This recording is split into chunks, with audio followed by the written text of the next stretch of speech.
Assalamu alaikum wa rahmatullah wa barakatuh. J'espère sincèrement que tout le monde va bien. Alhamdulillah.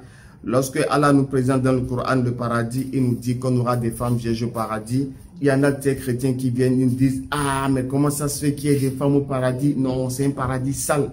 Mais on va lire vos tests. D'accord? On va lire vos tests. Si selon vos tests, normalement, si, il faudrait d'abord entrer au paradis avant d'espérer avoir des vierges. Alors que selon vos tests, chrétien ne peut pas entrer au paradis, donc ce n'est pas de notre faute. D'accord? Nous serons au paradis, Inch'Allah, avec nos femmes vierges, n'en déplaise à quiconque. Voilà. Donc, très rapidement, dans Matthieu 25, verset 1er, Jésus-Christ cite une parabole des 10 vierges qui cherchent leur époux dans le paradis. Donc, il cite un exemple sale. Donc, votre Dieu cite un exemple sale. C'est bien ça? Alors, il faudrait vous plaindre à votre Dieu. D'accord? Ensuite, dans Matthieu 19, verset 29, Jésus-Christ nous dit quoi? Il dit: quiconque aura quitté à cause de moi en mon nom son père, sa mère, son frère, sa soeur ou sa femme recevra le centuple et la vie éternelle. Donc Jésus dit: quiconque va quitter peut-être sa femme à cause de lui, il recevra le centuple et la vie éternelle. Mais vous n'allez pas me dire qu'il va recevoir le centuple sur terre. Parce qu'il y en a 17 gens qui disent: non, le centuple qu'il va recevoir c'est sur terre. Mais Pierre a quitté tout à cause de Jésus. Ou bien il a reçu 100 femmes, c'est ça? Il a reçu 100 pères sur terre, Pierre, alors qu'il a tout quitté pour Jésus. Il a reçu 100 femmes, ou bien 100 frères, ou bien 100 sœurs, ou bien 100 mères, ou bien 100 pères sur terre. Il a reçu ça. Pierre avait 100 femmes sur terre, c'est ça? Donc c'est dans le paradis.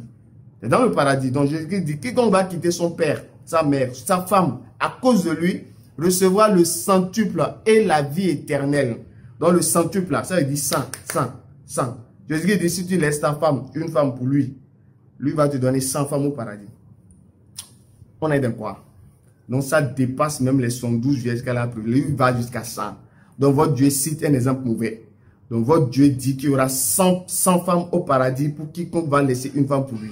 Donc il a mal fait ou bien? Il a mal fait, n'est-ce pas? Voilà, on continue également. L'Éternel Dieu, lorsqu'il a créé Adam, qu'est-ce qu'il a dit? Dans Genèse 2, verset 18. Il dit: il n'est pas bon que l'homme soit seul. Mais Adam a été créé où? Il a été créé au paradis, dans un jardin paradisiaque, le jardin d'Éden.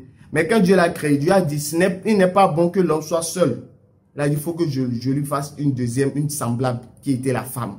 Donc même votre Dieu, même il a vu que l'homme seul au paradis, c'est pas bon. Donc il faut qu'il y ait une femme à côté. Ça vous gêne? Dieu a mal fait, votre Dieu a mal fait. C'est ça? Après, quand il a créé l'homme et la femme, quand on a dans Genèse 1, verset 27 à 28, et dit: ainsi Dieu créa l'homme et la femme. En même temps, verset 28, Genèse 1, verset 28, de l'Éternel Dieu dit quoi? Reproduisez-vous, devenez nombreux. Et ça, c'était dans le jardin, avant qu'ils désobéissent. Ils étaient dans le jardin. Dieu les a dit de faire quoi? De se reproduire. Ils vont se reproduire avec les yeux, quoi. Sans se regarder, ils vont se reproduire bien. Ou bien sans se parler, ils vont se reproduire. Alors, c'était pas la femme, c'était pas Marie, hein. C'était pas Marie pour qu'on dise que c'est pas la parole qu'elle est tombée enceinte. Donc Dieu dit à Adam et Ève: reproduisez-vous. Comment ils vont se reproduire? Je veux dire, ils auront des relations intimes au paradis. C'est sale. C'est sale, non? Donc votre Dieu fait ce qui est sale. C'est ça? Après, par la suite, il dit quoi? Dans Genèse 2, verset 25, on dit: l'homme et la femme, là, ils étaient tous deux nus. Ils étaient nus. Et ils n'en avaient point honte. Donc l'homme et la femme étaient nus, mais ils n'avaient pas honte d'être nus. Je lui ai dit: on peut être dans le paradis sans honte. Donc quand il y a possibilité, quand dans le paradis, on peut avoir des relations intimes, je lui ai dit: la honte n'existe plus au paradis. Il n'y aura plus la honte. C'est pour cela qu'il y a possibilité qu'on soit nu sans s'en rendre compte. Je lui ai dit: on peut aussi avoir des relations intimes sans que ça ne soit une honte pour nous. Vous voyez, c'est pourquoi il dit: il faut lire vos tests. Billah, allez, lisez vos tests.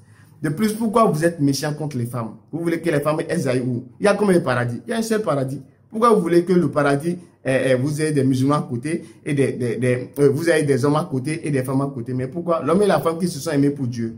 Mais c'est normal qu'ils se rencontrent dans le paradis ensemble et que leur amour continue. De plus, la femme, elle fait partie du bonheur ou pas? Elle fait partie du bonheur. Or, qu'est-ce que le paradis? Le paradis, c'est un lieu de bonheur infini, éternel. Donc, si le paradis est un lieu de bonheur infini et que la femme fait partie du paradis et que la femme fait partie du bonheur, mais quoi de mieux qu'il y ait une femme au paradis pour que ce bonheur soit complet, total, définitif? Donc, n'attaquez pas le Coran, attaquez vos tests. Donc sur ce, béni soit l'islam. Salam alaikum wa rahmatullahi wa barakatuh.